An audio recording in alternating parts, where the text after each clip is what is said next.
আসসালামু আলাইকুম। Welcome to my another brand new blog.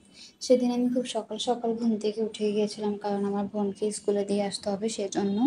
তো সে রেডি হয়ে আমিও আর ও একসাথে বের হয়ে পড়লাম, হয়ে একটা অটোর জন্য ওয়েট করতেছিলাম, আই মিন মিশুকের জন্য ওয়েট করতেছিলাম। তো একটু সামনে হেঁটে গেলাম, গিয়ে একটা মিশুকে উঠে তারপর আমরা দুজন মিলে স্কুলে চলে যাচ্ছিলাম, ওকে স্কুলে দিয়ে আসতে হবে সেজন্য।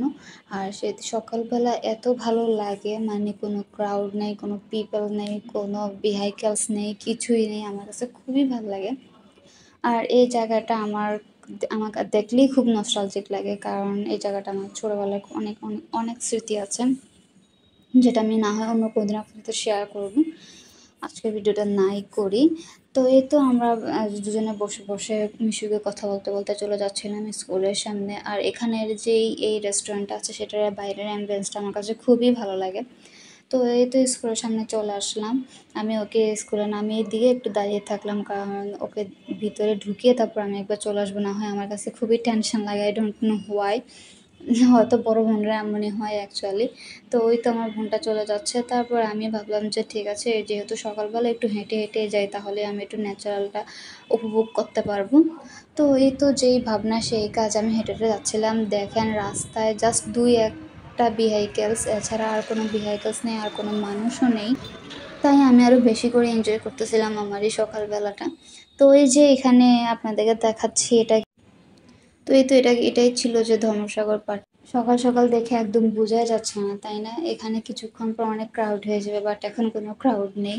এটা হচ্ছিল পার্কের সাইডটা ছিলাম, যেটা দেখিয়েছিলাম। আর এটা হচ্ছে যে আমাদের কুমিল্লার ঈদগাহ। এখানে সকালবেলা আসলে অনেক ধরনের মানুষ দেখা যায়। কিছু কিছু মানুষ এখানে কিন্তু আবার স্কুটি চালানো শিখছিল, অনেকে এখানে আবার ডেইলি যে ব্যায়াম করে মর্নিং ওয়াক সেটা করছিল। আমার কাছে দেখে খুবই ভালো লাগছিলো। এখানে একদল ছেলেরা বসে বসে গসিপ করছিল কীভাবে তাদের টিমটাকে আরও বেশি গ্রো আপ করা যায়। তো এসব দেখেই আমি কিন্তু অ্যাকচুয়ালি এনজয় করতে করতে যাচ্ছিলাম হেঁটে হেঁটে। আমার কাছে খুব ভালোই লাগতেছিল, কারণ আমি এই টাইমগুলো কিন্তু মানে খুব কম সময় আমার পার করা হয়। আমি কিন্তু অনেক দিন পর পর এই টাইমগুলো পার করি। সো দ্যাটস হয় আমি খুবই এনজয় করতেছিলাম। আমার কাছে খুব ভালো লাগতেছিল, যেটা একটু আগে আপনার সাথে শেয়ার করলাম, যে এখানে অনেকে স্কুটি শিখে, সাইকেল চালানো শিখে, তারপর প্রাইভেট কার চালানো শিখে, তারপর ম্যাচ প্র্যাকটিস করে, আই মিন খেলা প্র্যাকটিস করে এগুলা। তো আমি আপনাদেরকে কিছু মানে একটু শেয়ার করার জন্য এই ভিডিওগুলো নিলাম।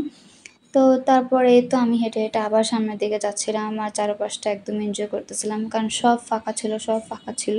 খুবই ভালো লাগছিল, কারণ সকালবেলা কিন্তু তেমন একটা মানুষ থাকে না। আর এটা হচ্ছে যে স্টেডিয়ামের একদমই পিছনের যে সাইডটা, সেটা একটু সামনে গিয়ে আমি আপনাদেরকে মানে স্টেডিয়ামের মেইন গেটটা দেখাবো।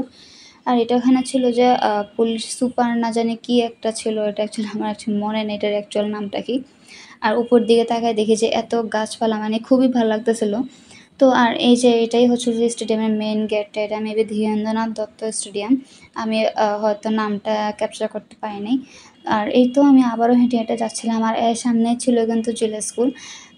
আমার সেন্টারে এসএসসির যে সেন্টারটা না, সেটা এখানে পড়েছিল। তো আমার জিলা স্কুলটা দেখলেই কেমন একটু নস্টালজিক হয়ে যায়, আই ডোন্ট নো হোয়াই।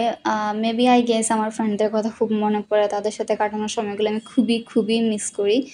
আর এখানে হচ্ছিল তারা ছিল ক্লিনার, যারা গাছপালা বা আগাছাগুলো কেটে ক্লিন করতেছিল।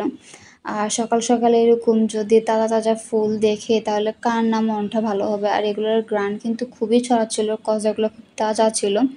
আর সামনে গিয়ে আরেকটা ফুলের দোকান দেখলাম, কারণ কান্দির পাড়ে এদিকে সবগুলোই এরকম ফুলের দোকান। আর সামনে ছিল নিউ মার্কেট, আমার একটু নিউ মার্কেট যাওয়ার দরকার ছিল, বাট নিউ মার্কেটটা দেখেই মনে হচ্ছিল যে ভিতরে সব কিছু অফ, এখনও কোনো দোকান খোলে নাই। তারপরেও আমি ভিতরে গেলাম, গিয়ে দেখলাম যে আসলে নিউ মার্কেটের ভিতরে সব অফ ছিল।